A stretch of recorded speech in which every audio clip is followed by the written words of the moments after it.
दोस्तों नमस्कार, मैं उमेश गौतम समग्र प्रदेश समाचार से। आइए आज यात्रा करते हैं हवाई जहाज की।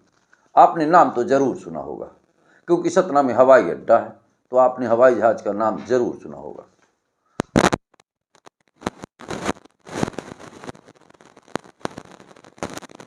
बार बार तारीफ करते मन नहीं थकता। अब सतना जिला के लोगों को भी हवाई जहाज देखने का मौका मिलेगा, और बार बार मौका मिलेगा, क्योंकि बगल में रीवा 2 बड़ी बोइंग विमान रीवा से दिल्ली चलने वाली है। बहुत ही जल्दी आज चल गई और रीवा आई भी है। तो निश्चित तौर पर जब यहाँ से उड़ान भरेगी तो सतना के लोगों को भी उतने बड़े विमान को देखने के लिए पास से नज़ारा देखने का सौभाग्य प्राप्त होगा। यहाँ तक कि अगर वो छू के देखना चाहेंगे तो रीवा जाके उसको छू को भी दे सकते हैं। ये हमारे सतना के सांसद का गौरवशाली इतिहास है कि उन्होंने सतना के जनता को ये सौभाग्य दिया कि वो रीवा जाके हवाई जहाज छू सकते हैं। वो भले ही सतना में हवाई अड्डा बनवाए और हवाई जहाज का नाम लिए और चप्पल वाले को हवाई जहाज में घुमाए, पर सतना में हवाई जहाज तो उतरने से रहा। पर इतना तो विकास पुरुष सांसद जी ने किया कि आप बगल के जिले रीवा जाके हवाई जहाज देख सकते हैं। और एक बात और है, उसे छू भी सकते हैं, क्योंकि छू इसलिए सकते हैं क्योंकि रीवा में है। और सतना से तो आपको सौभाग्य केवल वो आकाश में उड़ते हुए हवाई जहाज देखने को ही मिलेगा। सतना में हवाई अड्डे के उन्नयन में, हवाई अड्डे के बनाने में करोड़ों अरबों रुपए खत्म कर दिया गया। अभी विगत दिनों उन्नयन हुआ था तो मंच से ऐसे बोल रहे थे जैसे वास्तव में विकास पुरुष हों।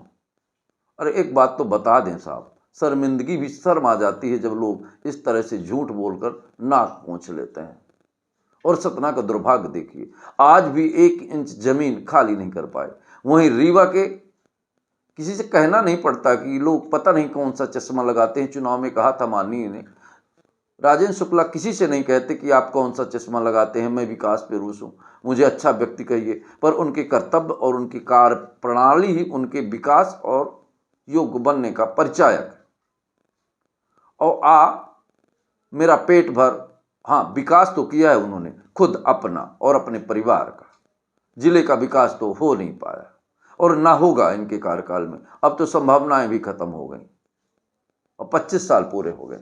अब कितना चाहिए इन्हें विकास करने के लिए? शायद असीमित और जीवन पर्वत भी नहीं कर पाएंगे।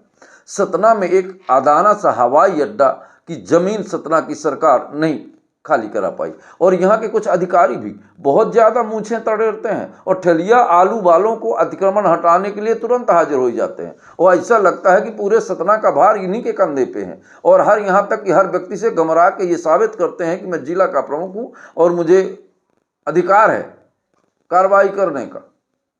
और कार्रवाई का अंतिम परिणाम क्या होता है ये पूरा शहर जानता है। उनकी ताकत वहीं हवाई अड्डे में जाके फुस उड़ जाती है। वो लत्ते का सांप, न काटे न फुफकारे, और केचुआ जैसे आकार का हो जाता है। पर बाहर है धन्य सतना की जनता और सतना की जनता का सौभाग्य कि कम से कम हवाई जहाज आसमान में उड़ता तो दिखाई देगा। और ये सतना की जनता की शर्मनाक बात भी है, क्योंकि हम बार बार अपना मतदान देकर सतना के विकास में अग्रणी पथ की बात करते हैं, पर हो भी क्यों नहीं। जब चुनाव आता है और हम वोट करते हैं, जाति, धर्म और संप्रदाय के आधार पर वोट करते हैं। हम नेता और जिले के विकास के लिए कभी वोट नहीं किया, मैं स्वयं भी। तो जब हम जिले के विकास के लिए और राष्ट्र निर्माण के लिए वोट ही नहीं करते तो हमें उम्मीद भी नहीं करनी चाहिए। यहाँ तो चुनाव रोटी और बेटी के रिश्तों पे होता है। मेरा कक्का है, मेरा काकी है, मेरी जीजा है, मेरा साली है, और हर उस नेता को अपने जीजा, साली, साले, पोतों को ही साथ में चाहिए। अब आपको सतना की बात बता दें तो जितने नेता हैं उनके खानदान के लोग ही उनके आगे पीछे फोटोग्राफर से लेकर चड्ढी पींचने तक के लिए लगे हुए, वो चाहे मंत्री हो, चाहे मिनिस्टर हो, चाहे महापौर हो, चाहे कोई भी। तो सतना का दुर्भाग्य तो आम जनता ने स्वयं तय किया है। एक ही ब्लैक बोर्ड में हजारों बच्चे पढ़ते हैं, पर एक बच्चा टॉप आता है और बाकी फेल हो जाते हैं। वही सतना के मतदाताओं की बात है। जब वोट डालने जाते हैं तो विकास की बात बिल्कुल नहीं करते। मेरे जीजा जी को वोट देना है, मेरे साली जी को वोट देना है, मेरे भैया जी को वोट देना है, तो विकास तो ऐसे ही होगा। और खबर तो यहाँ तक है कि रीवा से मुंबई पूरे देश में बहुत ही जल्द वायुयान दौड़ने लगेगा, और हमारे सतना के लोग उन्नयन करके बड़ी बड़ी डींगें हाँकेंगे। अरे कभी तो शर्मा जाया करिए। जबकि मुंह पे जनता जवाब देने लगी है।